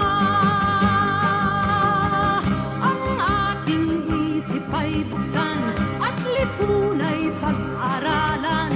Paano nahubog inyong isipan at tanggapin kayo'y mga libangan? Mga babae, ito nga ba'y kapalaran? Bakit ba mayroong mga Gabriela, mga Teresa at tandang Sora, na di umasa sa luha't awa? Sila'y nagsipag hawak ng sandata, nakikilaban, ang mitin ay lumaya. Bakit ba mayroong mga Lisa, mga Liliosa at mga Lorena, na di natakot makibaka, at ngayoy marami ang kasama? Mga babae, ang mitin ay lumaya. Ang ating isip ay buksan at lipunay pag-aralan. Paano nahubog inyong isipan at tanggapin kayo'y mga libangan? Mga babae, ito nga ba'y kapalaran? Bakit ba mayroong mga Lisa, mga Liliosa at mga Lorena, na di natakot makibaka, at ngayoy marami ang kasama? Mga babae, ang mitin ay lumaya. Mga babae, ang mitin ay lumaya.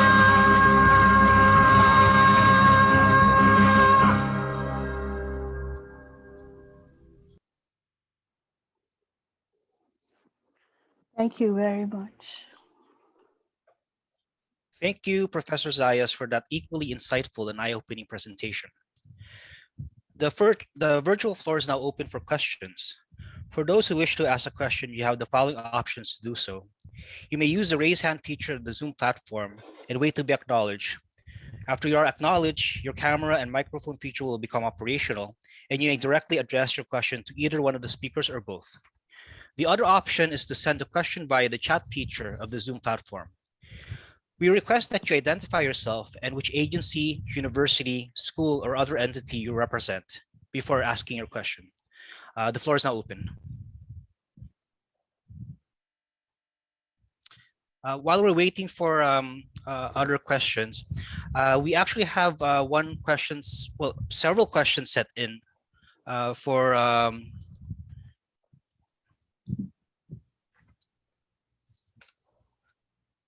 actually, these questions are meant for Professor Ybiernas. I'll read them for you. The first question is, what were the circumstances that led to Magellan's arrival in Cebu? Although you mentioned that international maritime trade was prevalent during the early 16th century, it seems that Magellan and his men were the first Europeans to arrive in Cebu, as you mentioned that the latter traded with the Chinese and Siamese earlier. How did the Cebuanos initially react to Magellan's arrival, and how did Magellan convince Humabon to recognize the Spanish king? Maybe we can address that question first. Yeah. Well, the circumstances of Magellan's expedition were basically they were in search of a westward route to the Spice Islands, right?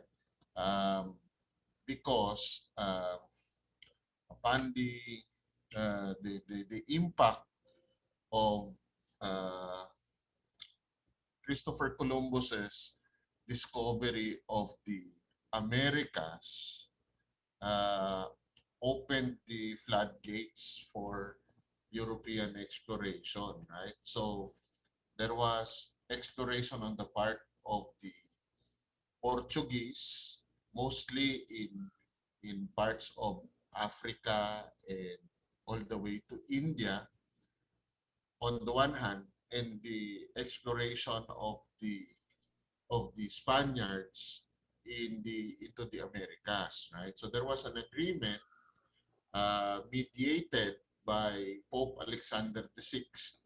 No? But that mediation by Pope Alexander VI did not have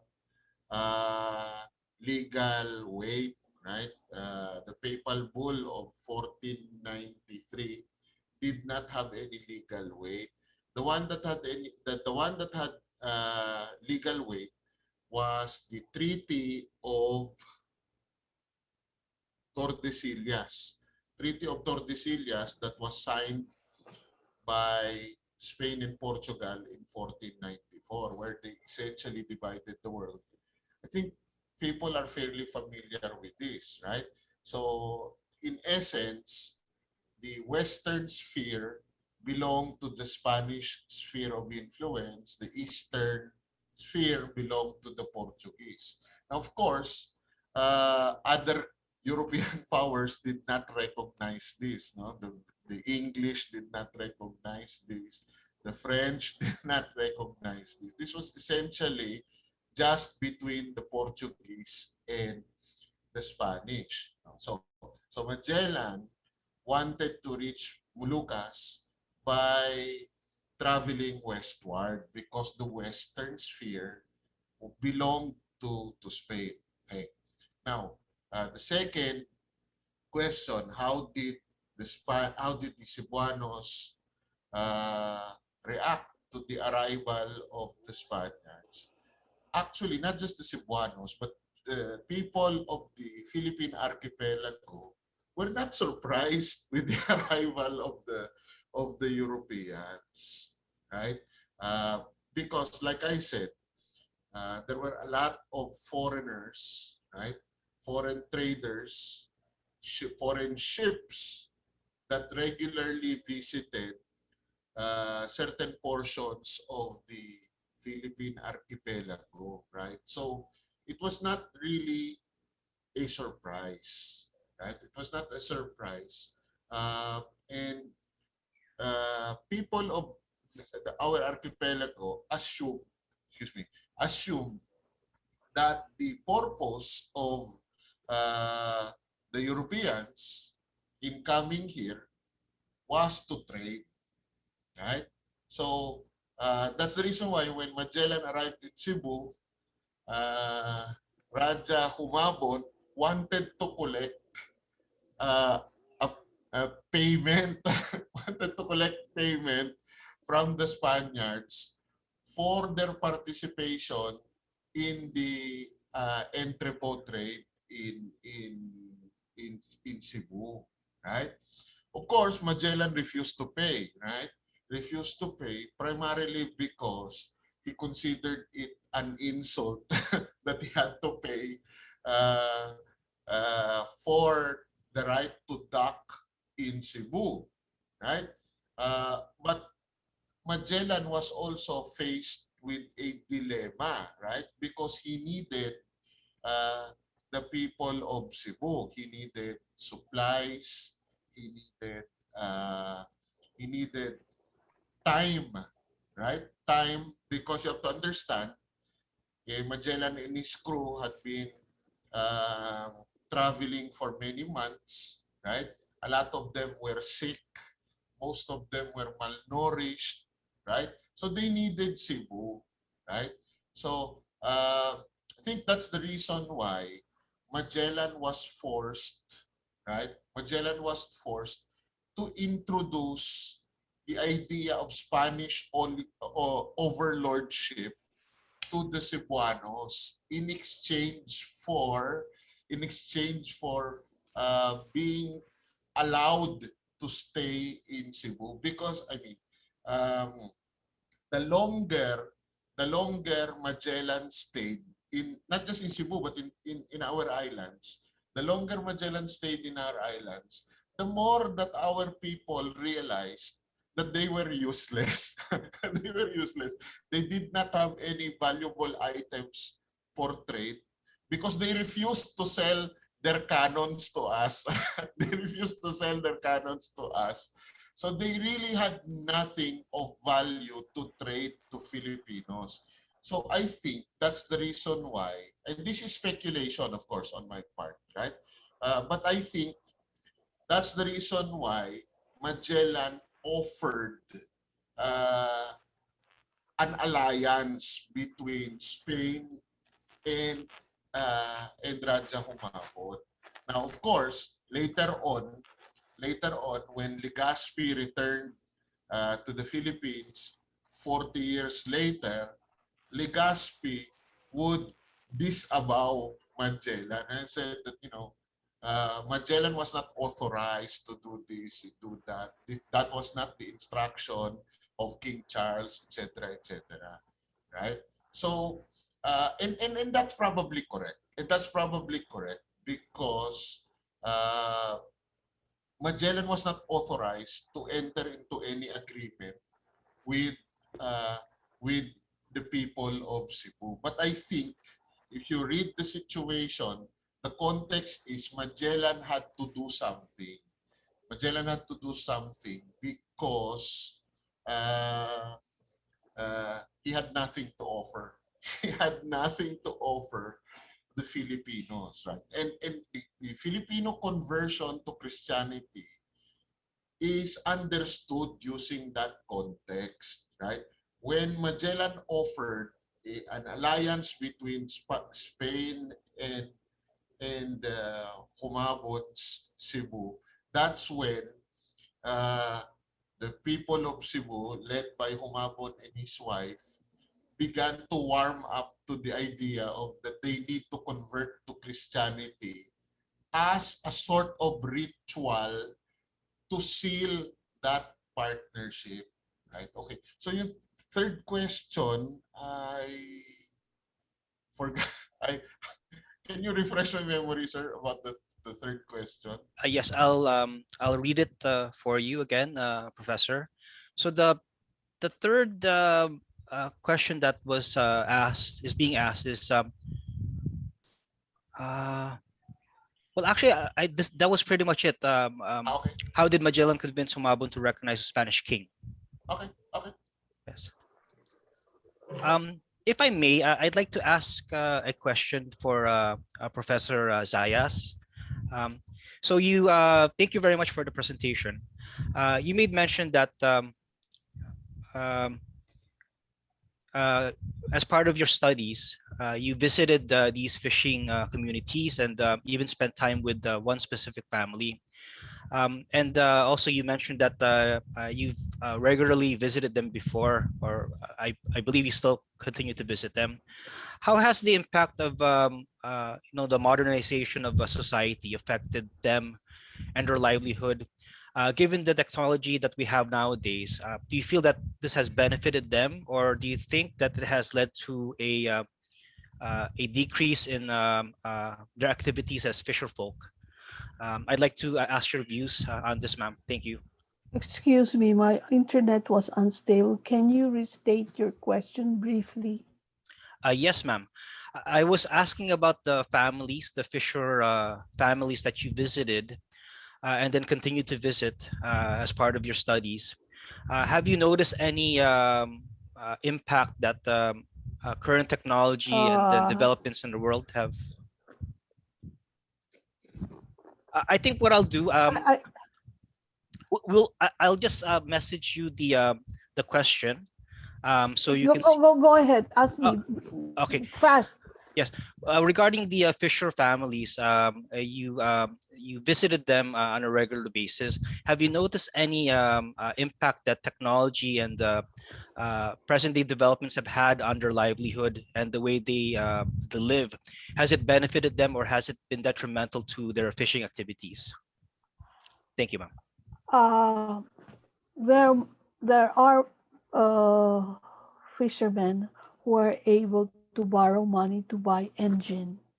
So they are no longer in that sakayan mode, but they can be independent fisher with a pump boat. So need not join that group. You see, from from uh, from a laborer, a maritime labor, you become like a boat owner. Pero may utang. You know, there's a system of capital that's available. Hindi to Bombay. Ewan ko kung yung Bombay, iba yung pinapasukan ng Bombay. The Chinese in Cebu, pinauutang ka ng machine, engine. Okay? And ang pangbayad mo doon is like motor kontra uga, dried fish. You can pay your utang, your engine, with a dried fish. Or a comprador can lend you money to build your boat. No? To build your boat. Babayaran mo siya ng catch mo. Pero siya magsasabi sa iyo kung magkano per kilo. It's not the market price. There is no interest. But be sure that you give part of your catch to yung pinagkakautangan mo. It's possible to do that. It's happening, no? Now, the big problem is, I think it's something has there's a climate change, and the fisheries productivity has decreased, and sometimes it gave another form of livelihood like diving for shells, no? Diving for shells, or now there are more squid. No? When the temperature increases, no? The water temperature increases, nagbabago rin yung movement ng isda. These are pelagic fishes they're catching. No? Yung nagmamigrate na isda. Ngayon, uh, nagbabago yung current no? Nagbabago din yung itaas na tubig, yung ibaba ng tubig, nagbabago yung temperature, naapektuhan ang movement din ng isda. So they can change gears naman, no? And siguradong merong lenders dyan eh. Remember, Panay, Iloilo, is one of the biggest dried fish market. Ang pinakamalaki is Cebu, no? Nagko-compete sila eh. May financier din sa Panay in Iloilo. And there's a financier in Cebu. There's a financier in Panay as well. So, if you are a good fisher, you can pay, no? Pero siguro, isang tuka din yung buhay, no? So long as the government does not support the artisanal fishers, no? What kind of support do they need? Gears, and then seeding the sea, some regulations on fishing, and most especially cold storage. With that, you can play with the market, no? So, walang suporta eh. Bahala ka sa buhay mo. Ano? Did I answer you? Yes, Professor Zayas, thank you very much for your reply. I'd like to say that we're taking note of your comments, and we do agree that our fisher folk need this extra help, especially with regard to the provisions of equipment and facilities for cold storage. Thank you very much, Professor. I just want to add something. No?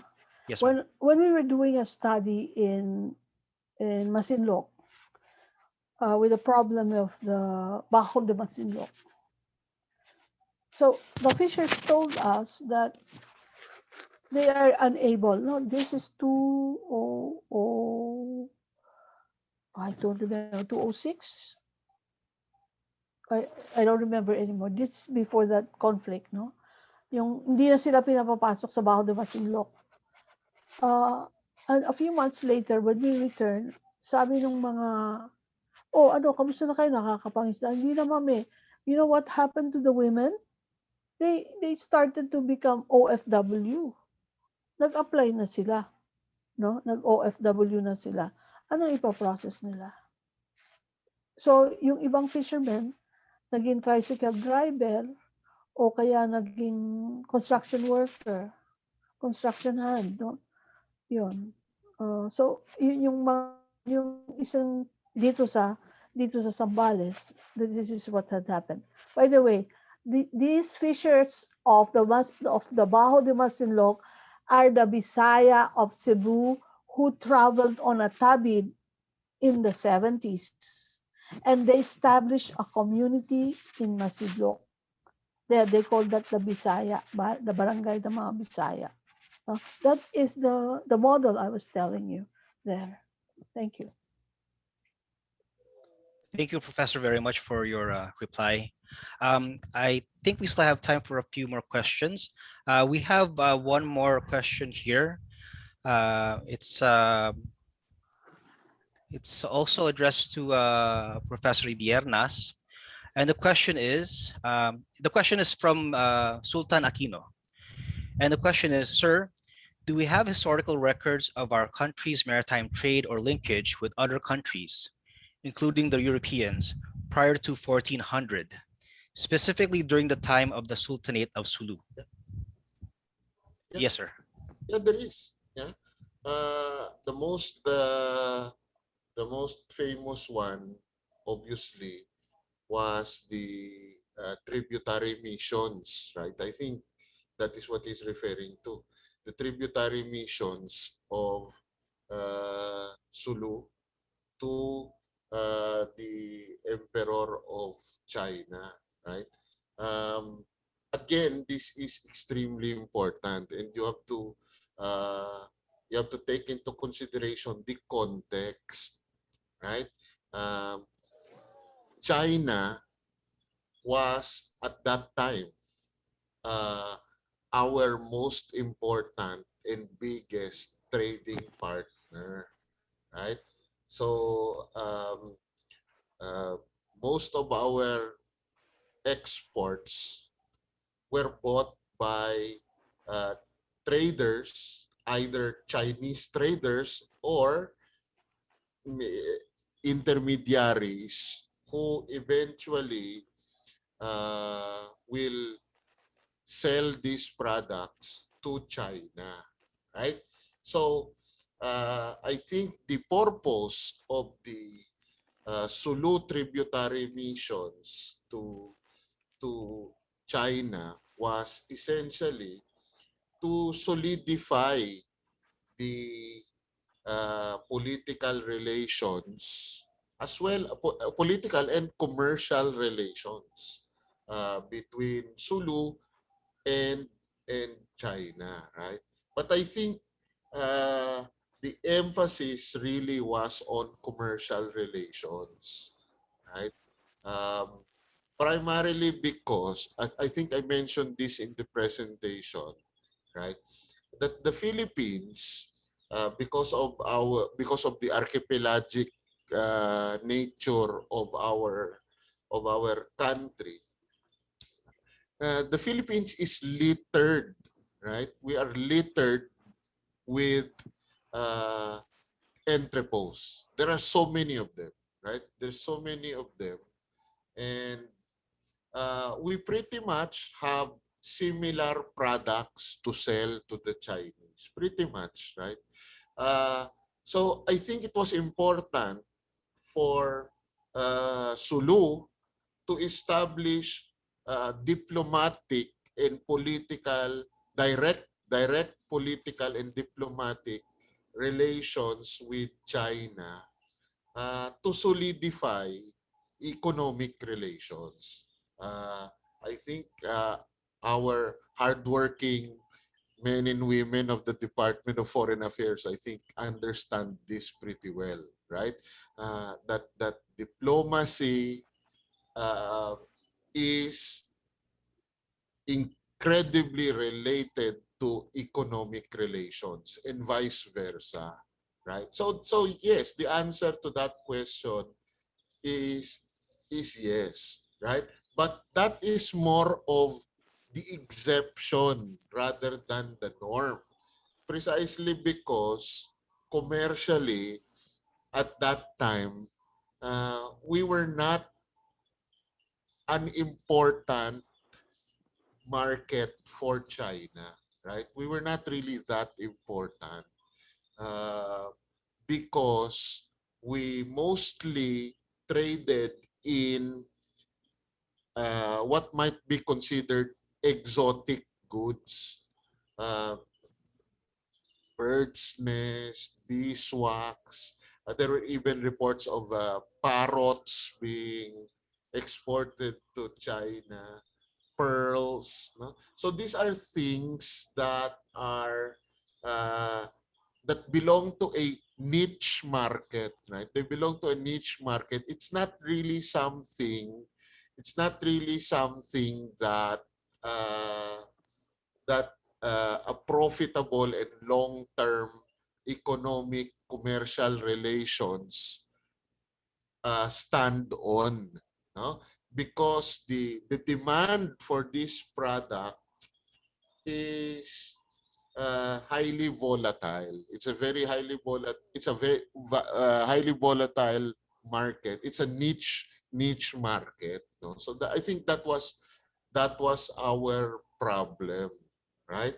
That is why the Philippines was at most, right, at most a secondary uh, uh, secondary market.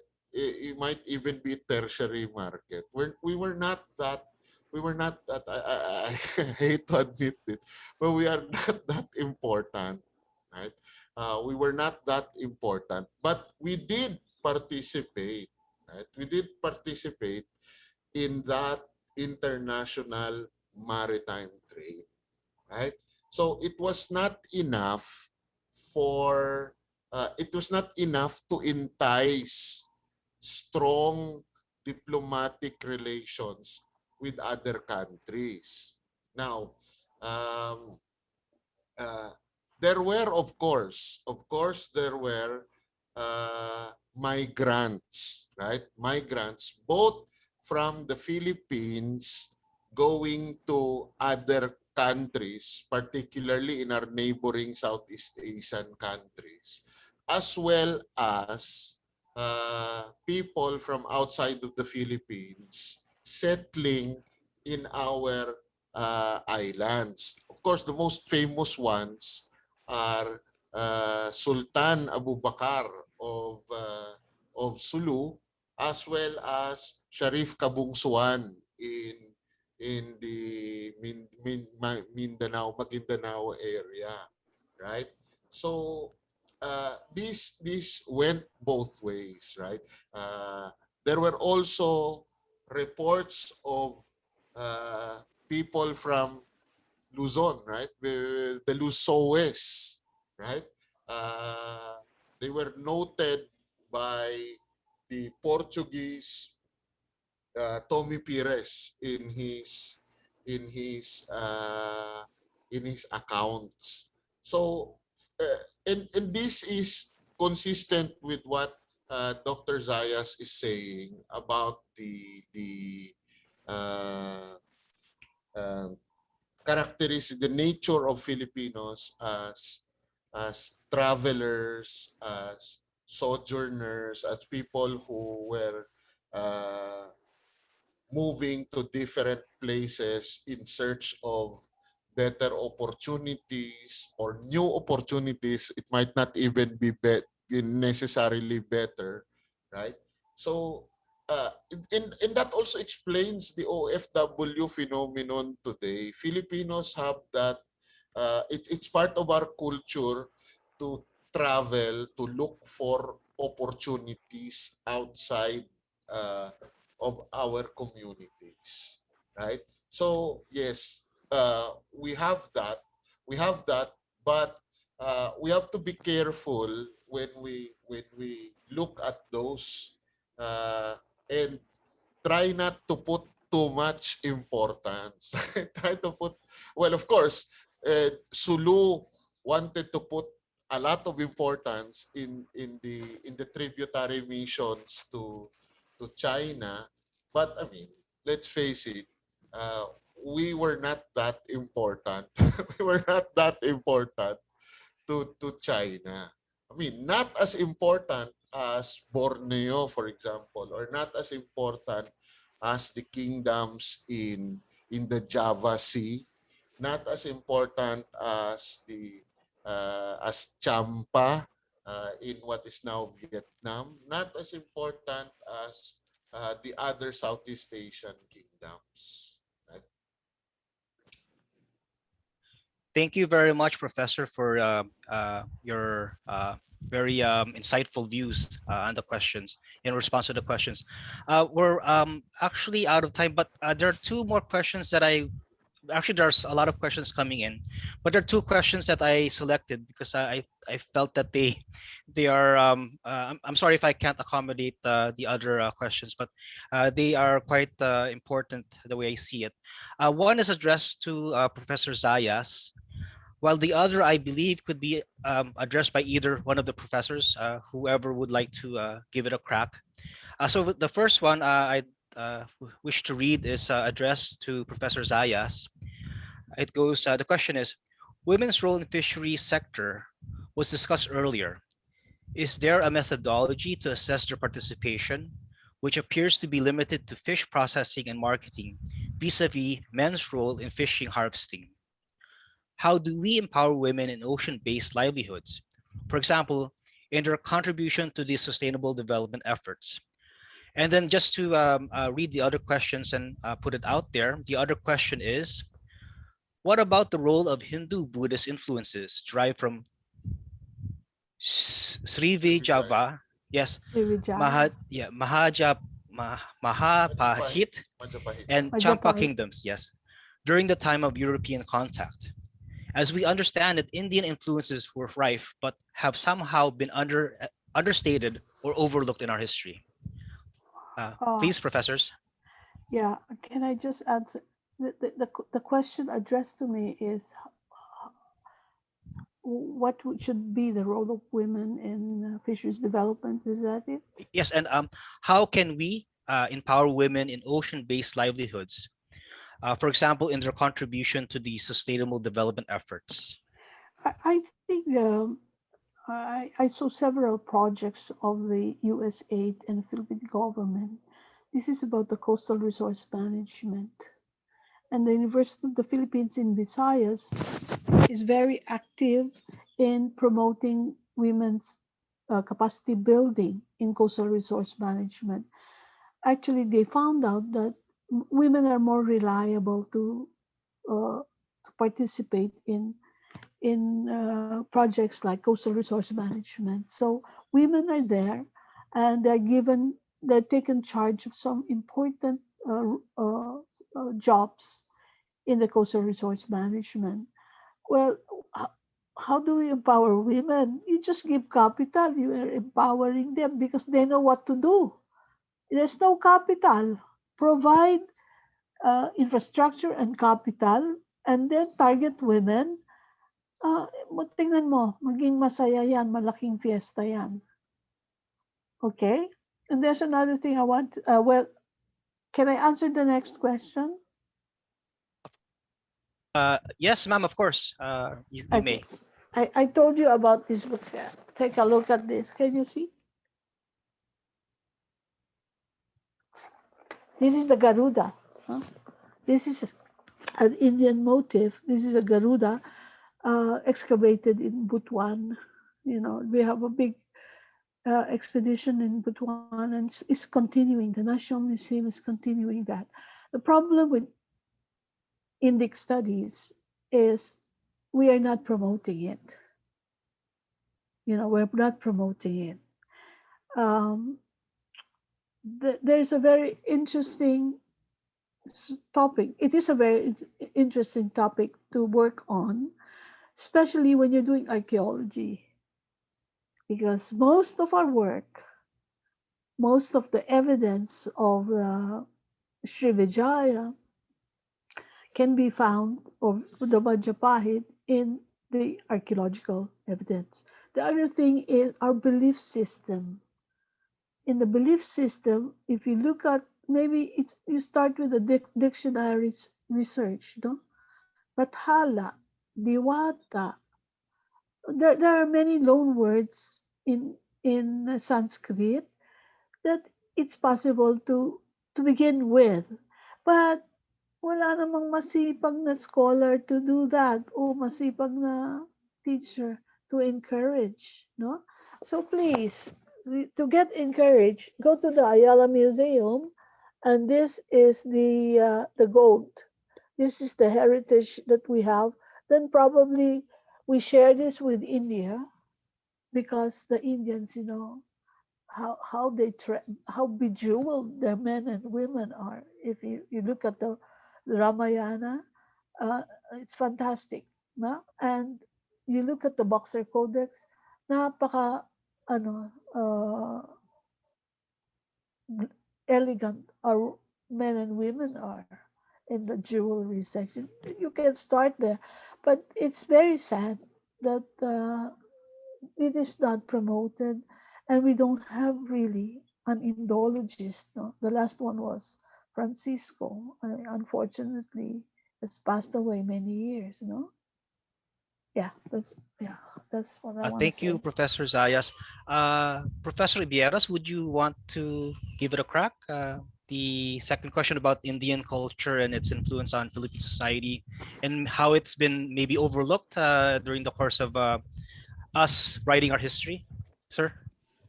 Well, I don't have much to add to what Dr. Saya said, because she's correct. She's correct. The problem is that it's not really being, it is being overlooked by our scholars, right? And then secondly, I think part of the explanation is we tend to focus more on political impact rather than uh, social or cultural impact, right? Because political impact is easily discernible. You can see political impact immediately, and even economic impact you can see it immediately. Whereas cultural uh, cultural cultural impact is a little bit harder to unpack, right? Because it's deeply embedded, deeply embedded in our culture. It's a little bit difficult to extract. No, uh, it's not immediately visible. It's not immediately visible, especially if, like the terminology that Dr. Sayas mentioned, it has been deeply embedded in Filipino culture, right? So we think that Bathala, Diwata, all of that, we think that they are Filipino terminologies, that they're uh, part of Filipino culture or indigenous culture, no? So it's a little bit harder. It's a little bit harder than, say, focusing on political or even economic impact, right? So yeah, I joined the call of Dr. Zayas that to encourage, especially our younger scholars, right? Our younger and budding scholars. I mean, this is an area that they can go into for their studies, so that they can make a meaningful contribution to Philippine scholarship. Thank you very much, Professor Ybiernas, for your response. We've pretty much consumed the time for the Q&A. At this point of the webinar, which is fast approaching its end, I'd like to request all the panelists and attendees, if you may, to activate your cameras so we can take group pictures so we can document this very meaningful and insightful webinar. I would request our OAM's colleagues to please give us the cue as to when the photo will be taken and if it's already all right to turn off the cameras. OAMs, please take the lead.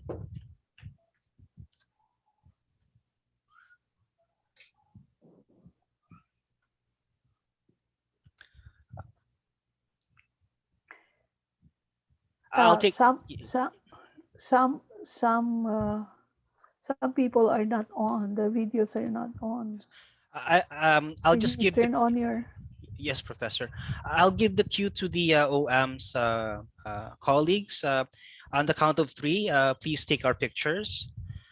1, 2, 3, smile.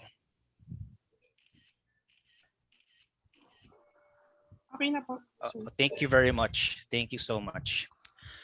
To close this morning's webinar, I invite Maritime and Ocean Affairs Office Deputy Assistant Secretary, Sir Manuel R. Fernandez, to give the closing remarks. Sir, please. Thank you, Francis, and good day to everyone. On behalf of the Maritime and Ocean Affairs Office, I'd like to first of all thank our two lecturers, Professor Ybiernas and Dr. Zayas, for their very comprehensive and very engaging lectures. And of course, I'd like to thank Director Francis Herrera, Attorney Leslie Bustamante, and their team for organizing this very informative webinar.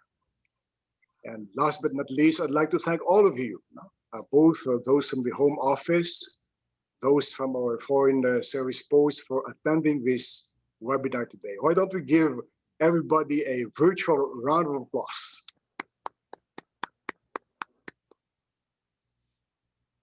You know, as I was listening to our two lecturers, I was reminded of what the American author and popular historian David McCullough once said about history.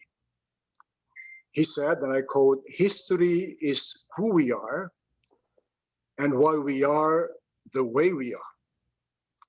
Indeed, the study of history enables us to know who we are by giving us a better idea of the people, the events, the circumstances that have led us to where we are right now. Unfortunately, there is much about history that we Filipinos hardly know.